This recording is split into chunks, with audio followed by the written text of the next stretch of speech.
Vilabu vya Tanzania Prisons, Mbeya City pamoja na Singida Black Stars vitalazimika kutafuta viwanja vingine kutokana na viwanja vyao vya nyumbani kufungiwa mwanzoni tu mwa msimu wa ligi kuu ya soka ya Tanzania bara.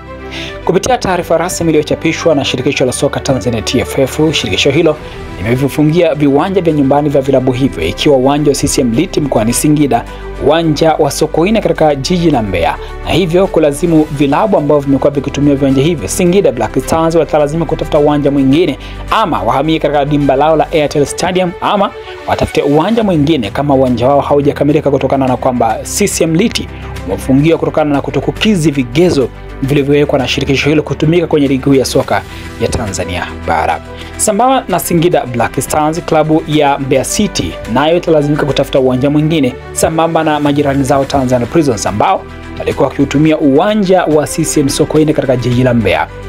Vilabu hivyo sasa vitalazimika kutafuta wapi vitakwenda kutumia kama sehemu ya uwanja wa nyumbani katika mashindano rasmi ya Tanzania, hususan ligi kuu ambayo ndio inashika kasi kwa hivi sasa. Baada ya mapumziko ya dirisha la FIFA, sasa ligi kuu inatarajiwa kurejea tena weekend ijayo, ambako mfululizo wa mechi mbalimbali zitachezwa, huku vilabu hivyo vikiwa sasa havitakuwa na uwanja mwingine wowote wa nyumbani.